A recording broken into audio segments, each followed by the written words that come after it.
Thank you for joining me today. I start off by remembering how lives were forever changed. 21 years ago yesterday, when 2,977 lives were lost and 6,000 people were injured when America was attacked on September the 11th, 2001.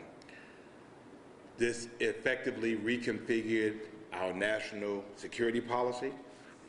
It certainly changed our relationships with the greater world, and it spurred a U.S. worldwide war on terror.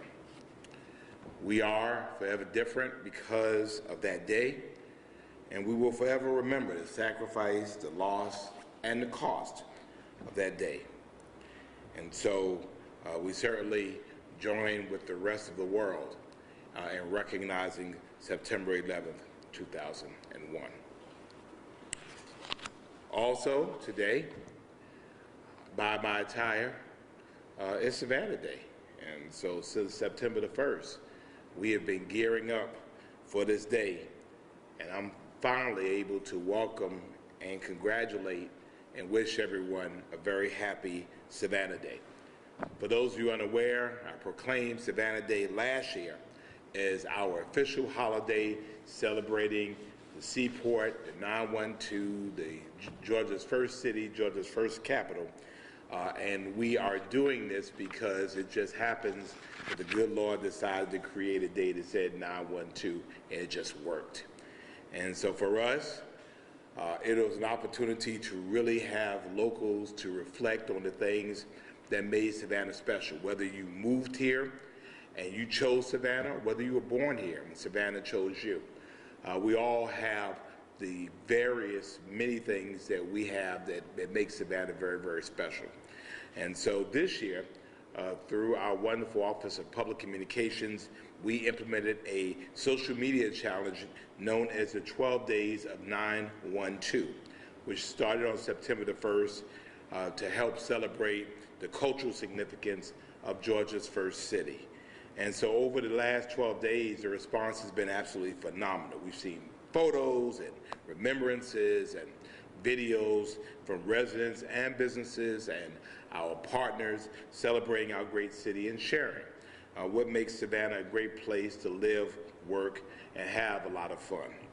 And so I've been thrilled to see all of the support from all over to this challenge, from residents, media representatives, community leaders, businesses, and nonprofit organizations. And it further solidified that Team Savannah is not just comprised of city employees, but everyone who calls Savannah home. And Savannah Strong is not a moniker just because it sounds good, but it is. It's an attitude, it's a swag, it's a spirit that embodies Savannah. So I plan to celebrate this day. You see, I got my uniform on. I'm going hard for Savannah today. And so it's not too late to get involved in the social media challenge. But today, we want you to celebrate how you celebrate Savannah. And so today, a variety of activities that are planned. After this, we'll be going down and setting a huge goal for the United Way of the Coastal Empire. And so we're excited about that and what that means. And on this final day, you had the chance to really get involved and get engaged. So just take your picture at your favorite spot, what you like to do, how you're celebrating it. Tag your social media, add the City of Savannah at City of Savannah. Use the hashtags SAV912 Day, or hashtag Savannah Day, or hashtag Savannah Strong, or all three. And we'll feature you, we'll repost you, retag you, retweet you, because again, it's a poor frog that doesn't praise his own pond. And so I like Savannah, I love Savannah, and so we're gonna go hard for Savannah. And so we want you to show us how you celebrate today, and we encourage you to go visit a small business today, a local small business. Go ahead, eat somewhere, drink somewhere. Toast Savannah today with your favorite beverage. And if anybody's having a cookout, call the mayor's office and invite me. Y'all know I will show up. So we've also been in a really yucky weather pattern over the last couple of days that has dropped a lot of rain in our area over the past few days. And this is really occurring all over the place. I was watching pictures from Chicago, which is way, way higher land, and yet they're flooding out. The rain has been sustained and it's been heavy at times, resulting in flooding in our usual locations. Fortunately, we do not have any reports of structural flooding, but we do know that debris and clippings from your grass that people so casually just, ferret into our drains do clog up the waterworks and prevent water from draining quickly and correctly. Folks, this is 100% preventable, and we're going to need your help in keeping our drains clean and clear.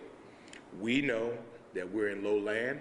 We know and recognize that when it rains very hard over a sustained period of time, particularly in and around high tide, we know it's going to flood. We're going to have some flooding, and there's not much we can do about that. However, the good news remains, as I went around the city yesterday, that we don't stay flooded, and we don't have structural flooding. So there are still things that we're doing. The canal widening in and around the arena is a major way. The $45 million we're going to be placing into the Springfield Canal. Again, this will help with some of that flooding, but we're in that season. And again, we're in a pattern in which we're having just a lot of rain. Tomorrow, I'll again be at the White House at the invitation of the President, this time in celebration of the Inflation Reduction Act. It's significant that Savannah is in the room, on the lawn, at the table, and recognized among cities in the nation leading.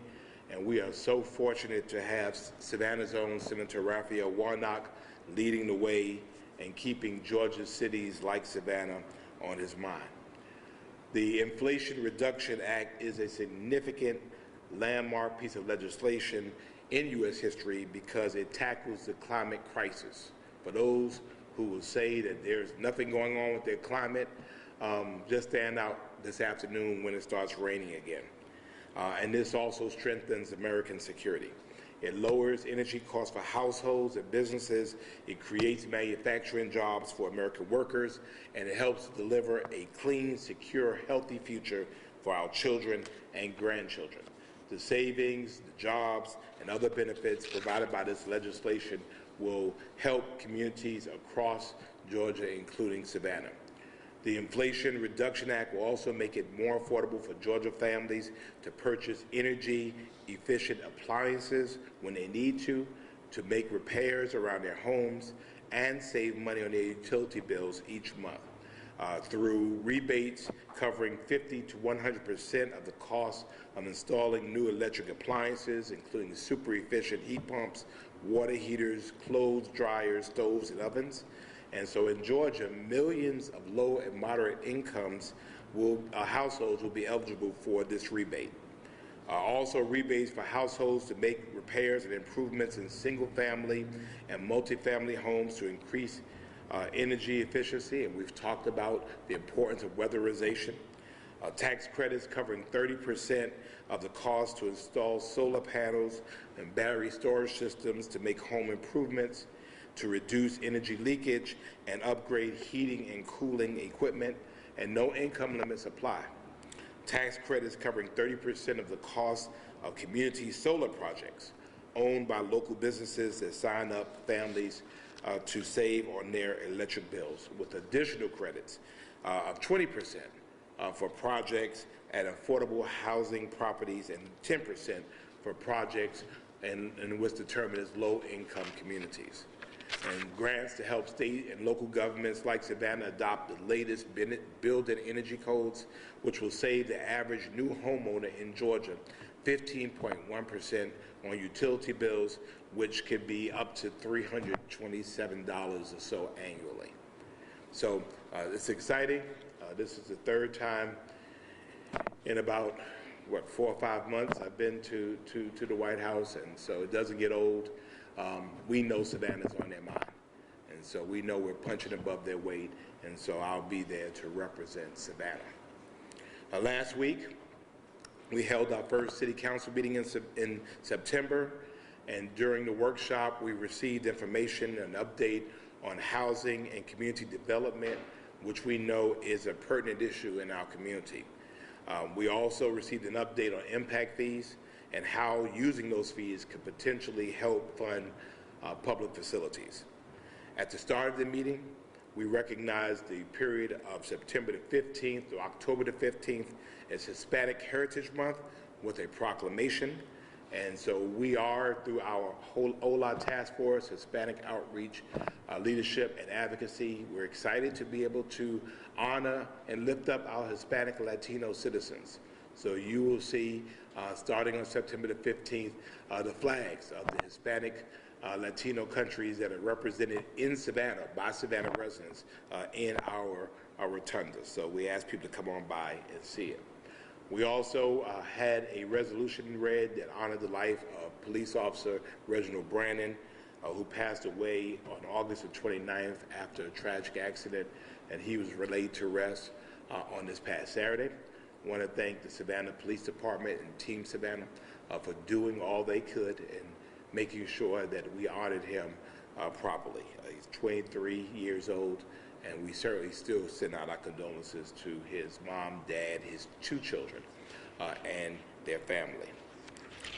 After the presentations, we received information and feedback about the transmittal of the draft capital improvements element as required for the consideration of the impact fees by the Coastal Georgia Regional Commission for Regional and State Review, according to the Georgia Planning Act of 1989.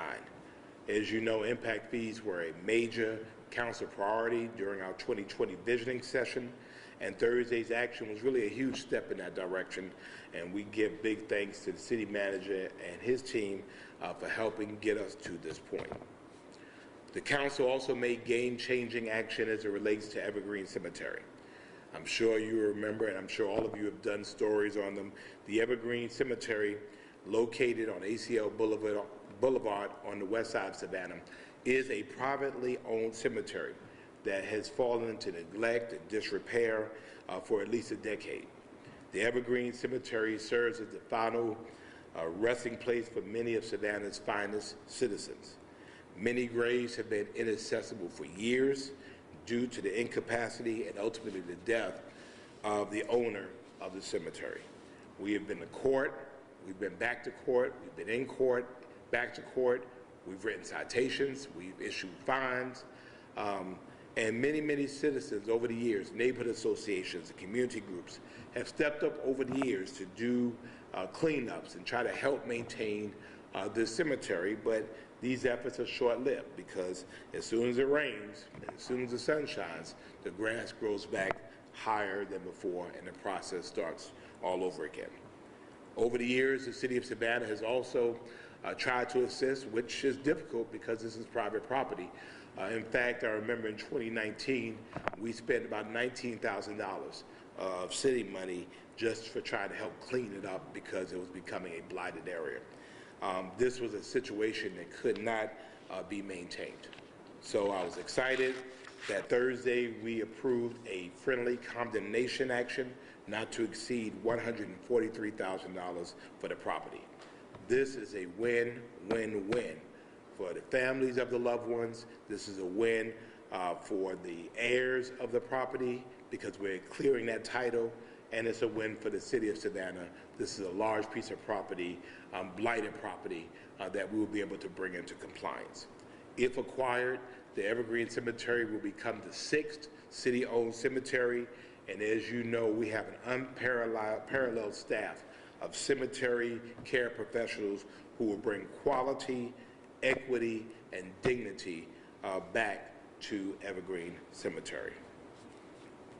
This Saturday, the Advocates for Restorative Communities of Savannah, that's the task force that I created for reentry, will be co-sponsoring with Georgia Southern University the When the Debt is Paid conference, or When is the Debt Paid conference, from 8:30 a.m. to 1:30 p.m. at the Armstrong Center, which is 13040 Abercorn Street. when is the debt paid? And so this annual conference, which is free, is designed for citizens with criminal histories, folks who are justice involved or justice impacted, and the folks that love them, and folks that support them. We recognize, and one of my strategic goals was to include everybody at the table. And so there are people who are returning from jails and prisons every day back to this community, and we have a responsibility to help them to be successful. Because if they're not successful, we know what happens. And once they've paid their debt to society, we consider that debt paid. And so we're going to continue to work with them. This year's focus is on surviving Savannah after incarceration. And so selected individuals who are experiencing successful reintegration will be able to discuss the challenges they faced, the ways they overcame those challenges, and the resources they utilize. For more information and to register, you have to register. Call 912-344-3602. 912-344-3602, and seating is limited. And I thank Dr. Maxine Bryan of Georgia Southern University and Katina Wheeler, the chair of our ARCS task force, for their leadership and support.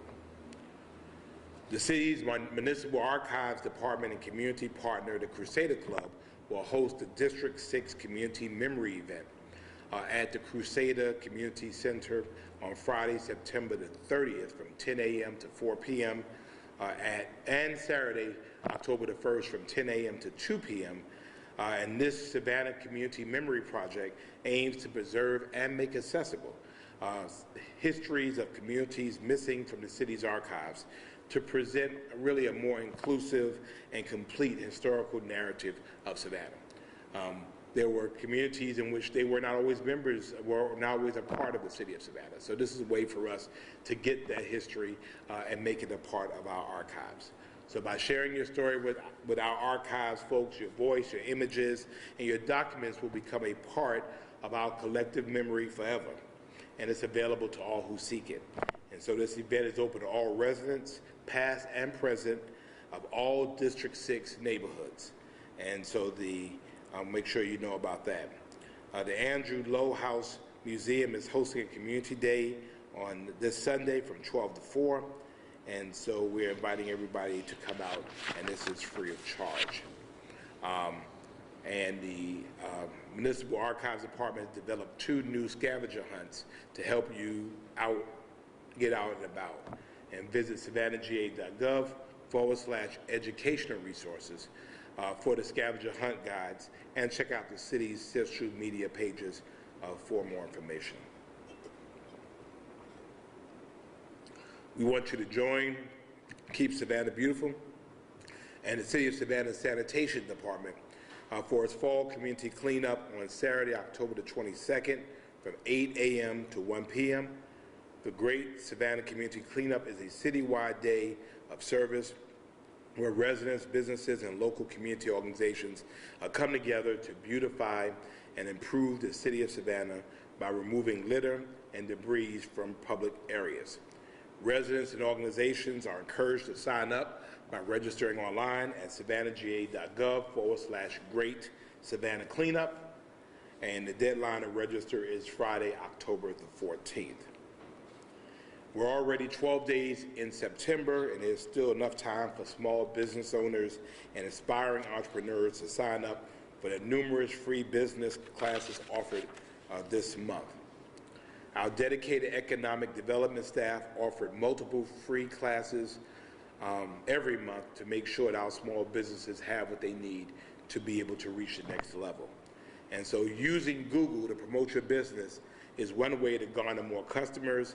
And tomorrow we have an online class that's titled Reaching More Customers Online Through Google. And this will help you to bring in more clientele. This class is scheduled from 9 a.m. to 10 p.m. And so it's virtual. So for more information and for the remainder of our class lineup, visit savannahga.gov/calendar. savannahga.gov/calendar. We also want to remind you that we are out looking for a new police chief, and we are seeking community input in this process. And we have a short survey. and you are invited to let us know within the next month what kind of police chief you want to see for our city. The survey only takes a couple of minutes, but the results are imperative for our ability to identify the right chief for Savannah. Visit savannahga.gov/police chief survey by September the 23rd to participate. And it's week 16 of the 2022 hurricane season. If you have not done so, please visit ready.gov/hurricanes for information on preparedness. Have a plan, have an emergency kit, and don't wait till the last minute. We want you to be prepared when a storm is at our doorstep. For more information on hurricane preparedness, visit ready.gov/hurricanes. ready.gov/hurricanes. Finally, I issue a lot of proclamations, and I'm going to ask some really good folks to come up in a moment. But I wanted to share something or a journey that has been extremely personal to me, somewhat difficult for me. I've learned that you go through tests to have a testimony, and it's not a testimony unless you tell it.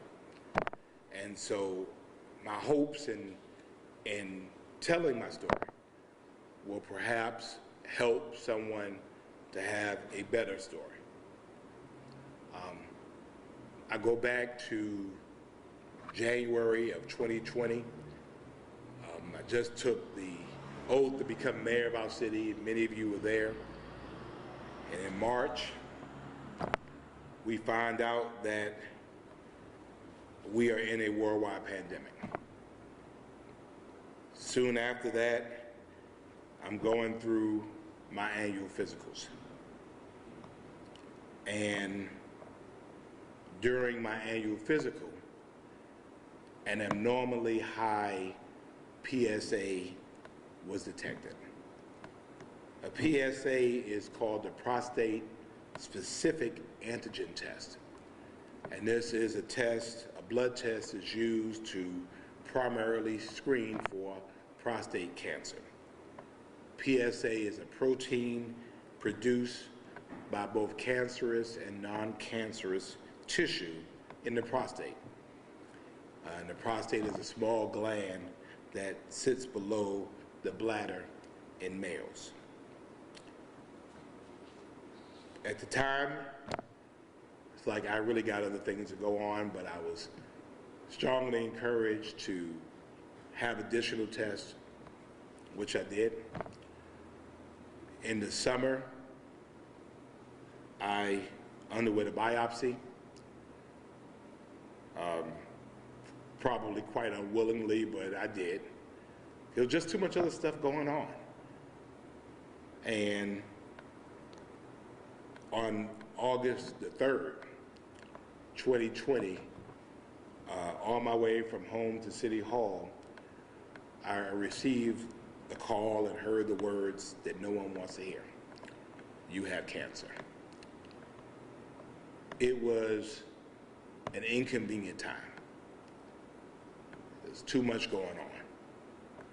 We have a city that I'm serving that's experiencing challenges unlike ever before. We're partially open, partially closed. We're waiting on some type of vaccine.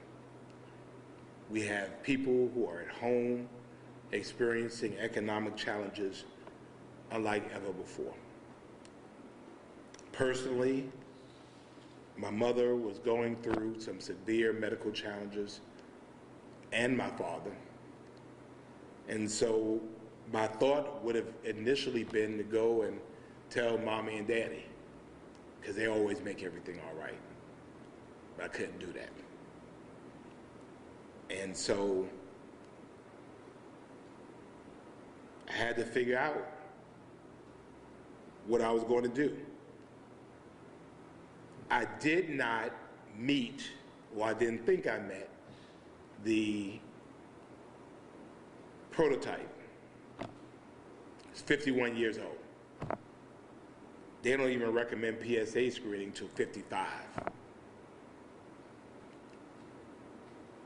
Generally healthy, and this was just not cool. And I had to ultimately make a decision of whether I wanted to live or die.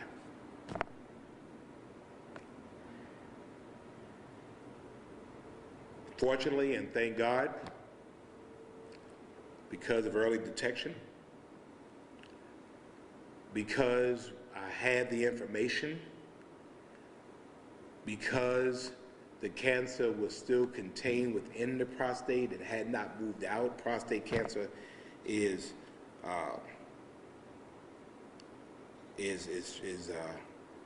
frequently curable, always treatable, but because it had not spread, I was able to have a wide plethora of treatment options, and I was able to actively monitor for a year. And then in November of last year, I underwent surgery to treat my prostate cancer. I did not miss a council meeting and did not miss pretty much any events. Just grinded it out. And again, thank God, I just finished my third follow-up, and my PSA levels are now within normal range. And I say all of that because too many people, unfortunately, they don't get screened, they don't get tested, and then it's too late, and their options are limited. And so I recognize with this pulpit comes responsibility, and I'm hoping that men, and I learned since then that, and our great folks are going to talk about this, general guidelines are 55, but they're recommended between 40 and 54 if you have at least one first-degree relative that had prostate cancer. I did not know my grandfather died in 1981 of prostate cancer. They didn't have PSA testing. And I have some extended relatives that have prostate cancer. And so I want to thank an amazing team of doctors. Dr. Vernon Bryant, my primary care physician of the Chatham-Savannah Medical Group. Dr. Buffy Boyd of Urological Associates of Savannah. Dr. John Pablo of the Lewis Cancer Center. Dr. Paul Bradley and Dr. Harold Zarin, who both were great and critical advisors to me. I want to thank our city managers, all who were involved in some way helping me to manage this. Michael Brown, Pat Monahan, and Jay Melder. I want to thank members of my team. We held it close. I just didn't know what or how to handle it. I just didn't, and we were just busy doing other stuff.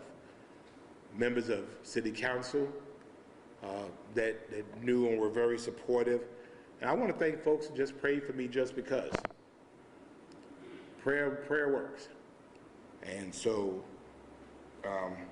I can call myself a survivor now, and we want to create more survivors. So we want you to have a good relationship with your primary care doctors. We want you to have annual testing. I see nothing but men here. All of y'all, go see a doctor. Have those tests. What you don't know could kill you.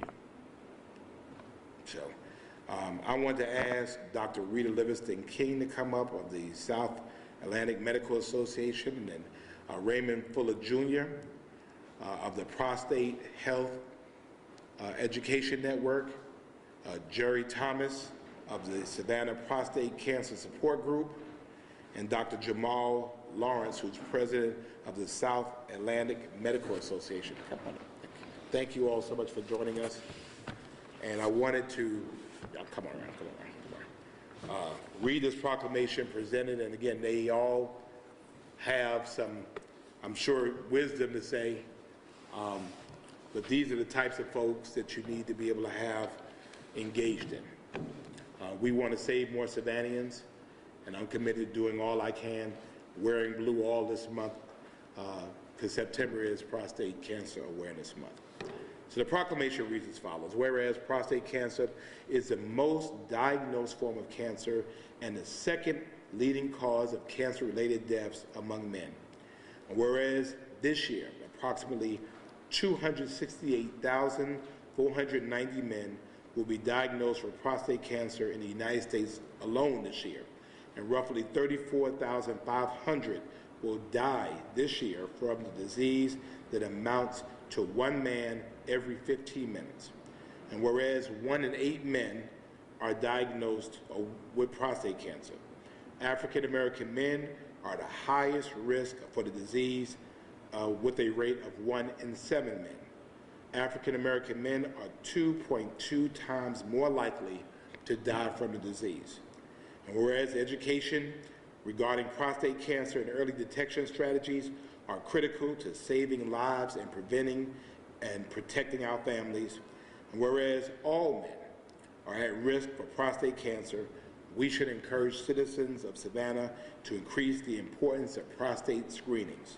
And now, therefore, I, Van R. Johnson II, Mayor of the City of Savannah and prostate cancer survivor, on behalf of the Savannah City Council, do hereby proclaim the month of September 2022 as Prostate Cancer Awareness Month, and encourage all citizens of Savannah to show support and recognition of our neighbors, families, and friends who have been impacted by this disease. In witness whereof I have hereto set my hand and caused the seal of the City of Savannah to be affixed on this first day of September 2022. And I don't know who I'm presenting this to, but who wants it?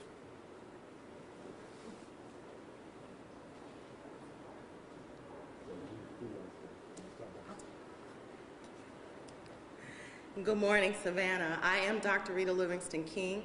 I'm currently serving as the president of SAMA. We are the South Atlantic Medical Association.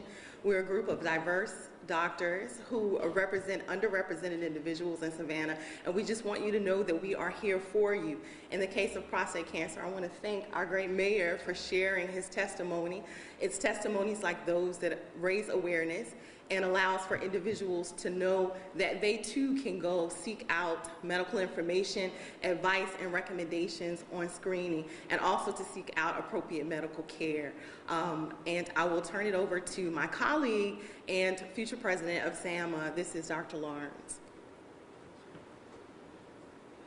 Good morning, everyone. Thanks for having me. My name is Dr. Jamal Lawrence. I am a board-certified family medicine physician, and I just wanted to echo a few points. One really important point that the mayor made was that health concerns are never convenient. They come, at a time where a lot of things are going on, where life is happening really fast, where family challenges are occurring, but that doesn't make it any less important. And while we are recognizing prostate cancer and its increased risk among different groups, it's important to understand why we screen. We don't screen because you have an issue already. We screen to find issues early. We screen because a lot of times things can go undetected for long periods of time. And so by screening early, we're able to detect cancer rates a lot earlier, and that affords you options when it comes to treatment. As the mayor alluded to, the screening typically for the United States Preventative Task Force is 55 to 69. But that does not necessarily point to individuals who have increased risk.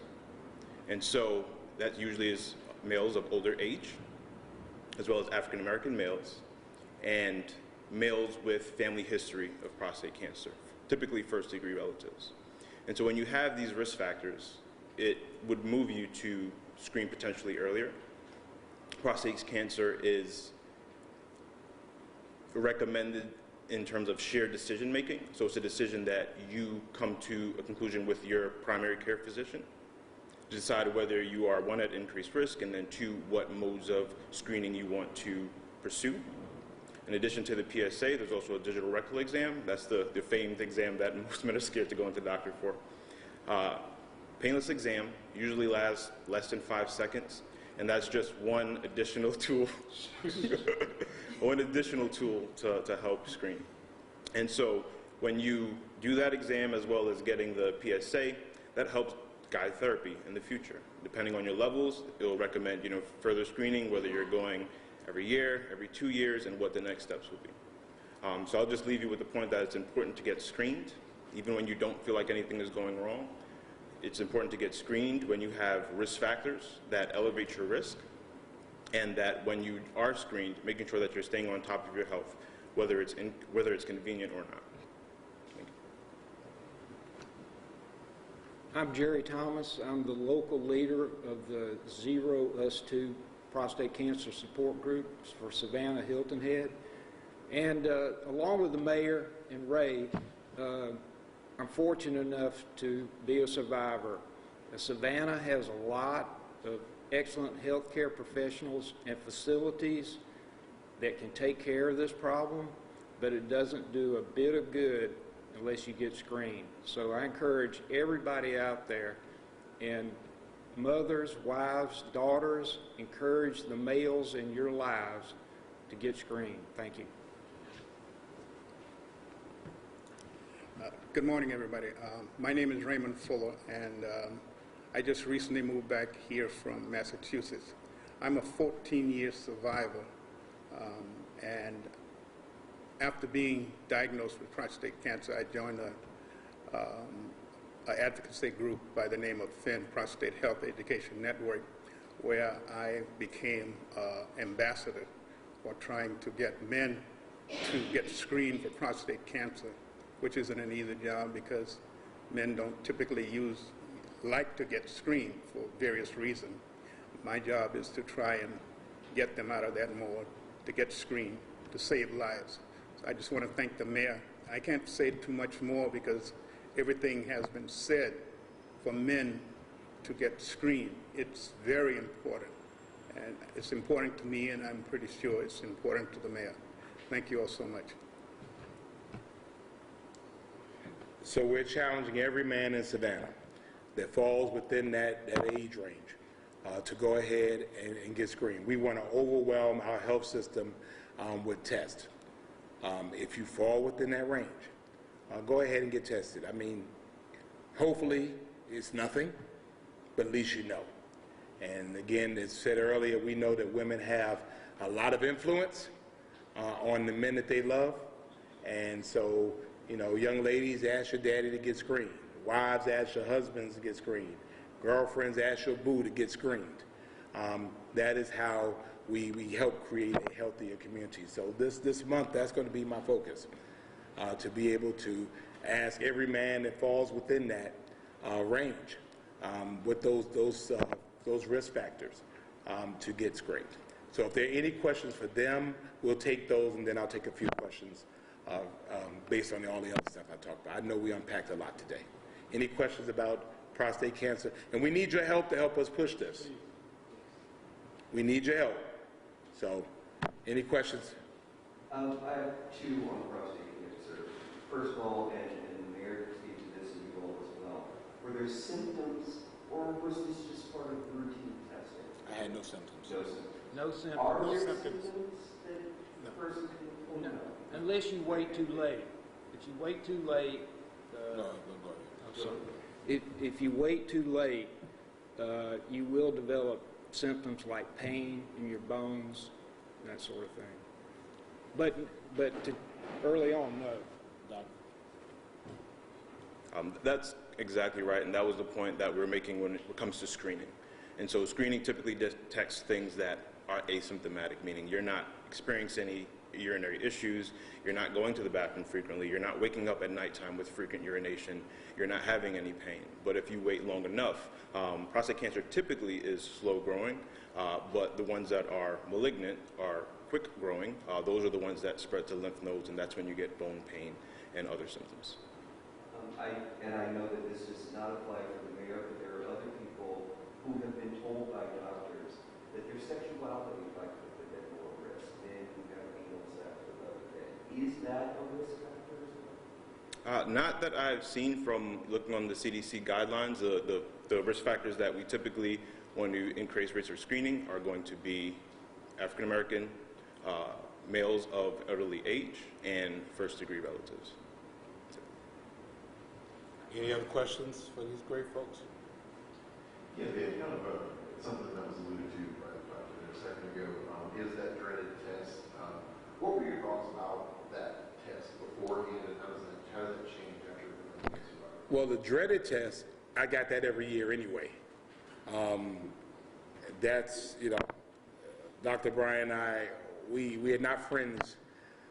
He's gotten swung on almost a couple of times. It's not, but it's a part of, I've heard women say that mammograms are very, very, mammograms or pap smears, what? Both are very painful. I mean, I've heard that. I mean, but if that's what it is, that's what it is.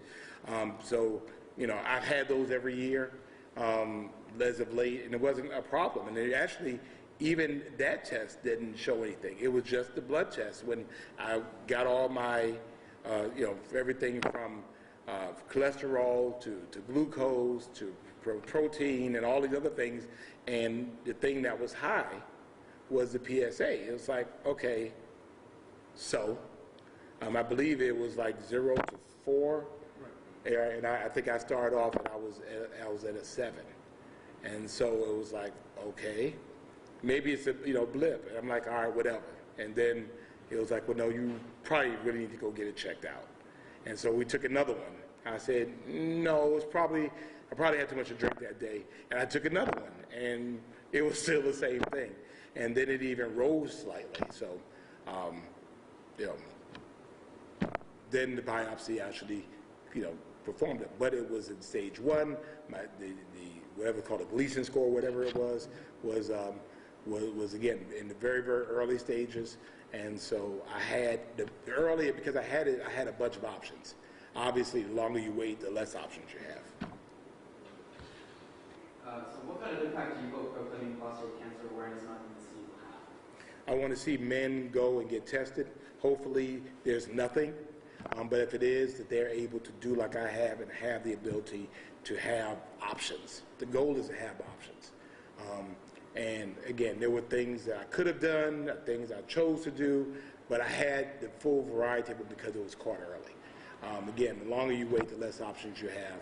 And so we recognize this kills people. We know that this proportionally kills more people of color than other folks. And so I think I have the obligation to tell folks, hey, don't wait till it's too late. Don't wait.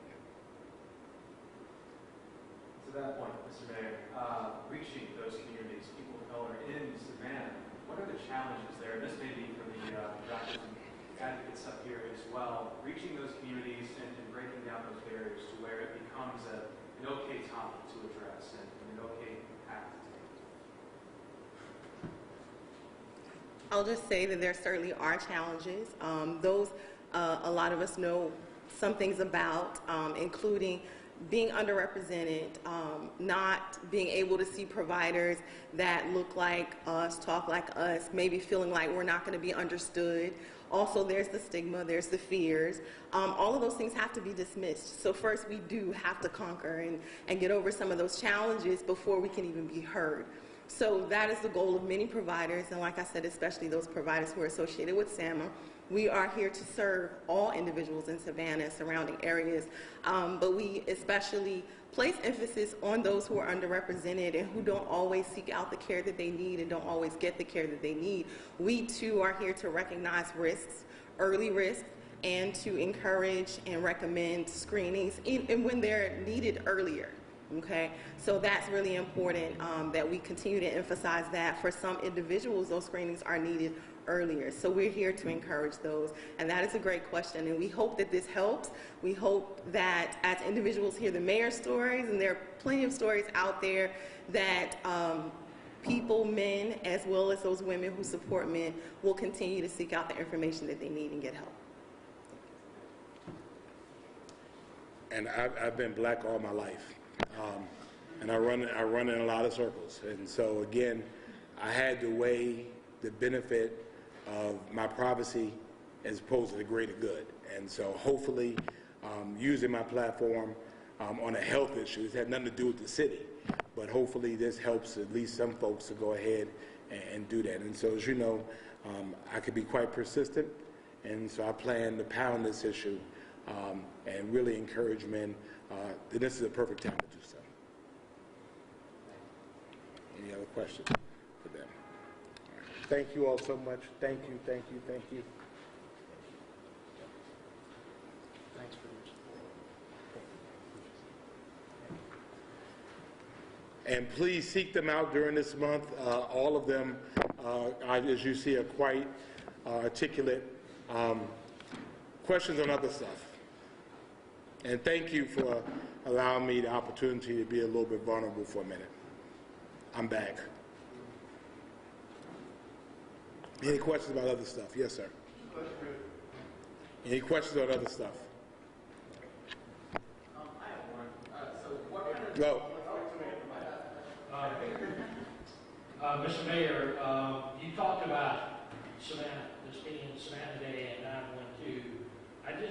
You said other people were sharing their thoughts. I just kind of wanted to get your thoughts about what you like, what you think is special about Savannah.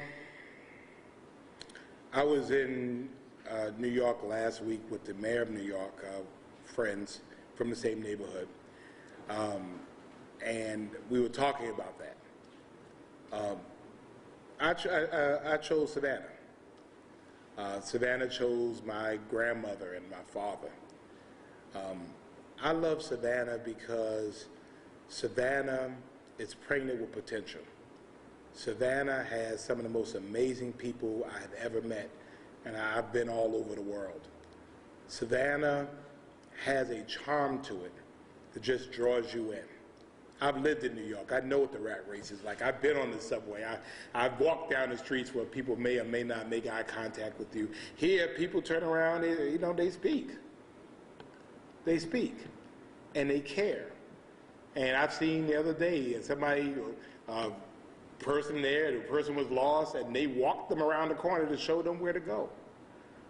It's the food, it's the spirituality, it's the business, it's the culture, it's the arts, it's the music, it's the waterfront, it's the water, it's all of those things. It's the mystique, as Judge Tom Bordeaux used to call it, that makes Savannah a phenomenal place. I could live other places. I choose Savannah. And so, we have our challenges like everywhere else. And you'd be hard-pressed to find a city that does not have challenges. We don't want to be big. We don't. We could be somewhere else. We don't want to be that. We're better than Charleston. My mind, we're better than Atlanta. We're the first city. We set the tone for the state. And so we are perfectly happy being Savannah. And so I love everything about Savannah, even our challenges, because I found, particularly during this pandemic, that we have people that are willing to step together. A lot of the work that this administration has gotten done was during a pandemic. And a lot of it from task force, from people who volunteered their time, that is helping us now push policy at record fast paces because we've been able to get it done. So I love this city, and I'm glad to be here. And so again, I'm gonna be Savannah strong. So, Thanks for that question too, Dave. So what kind of impact do you want Savannah Day to have years beyond your time as mayor? I just want everybody to grow up and, just Savannah Day. You just know it's Savannah Day. You just know what 9/12 means. And so, I've heard from somebody in another city with their why is it Savannah Day? It's because we said so. We said so. So you want to celebrate your day, then you celebrate your day. I mean, don't be mad at us because we own the day. And so it's September, kids are back in school, colleges are back, the weather is changing, and so it's it's right after Patriots Day, in which we celebrate the very best of us. And so it's a good day for us to be able to reflect on how grateful we are for our city and what makes our city a great city. And even people who've moved away, a lot of them now are trying to move back.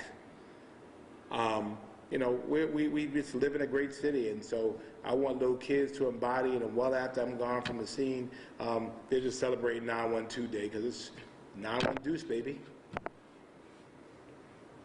Anything else? So we have a press conference downstairs for United Way. I'm hoping all of you will join us, because what makes Savannah so special is that we raise money for those who are less fortunate, and we do this work by leveraging our funds through a bunch of wonderful nonprofits. And so we invite you downstairs as we celebrate United Way on Savannah Day. God bless you all. Thank you all for allowing me to be myself. Let's be Savannah strong.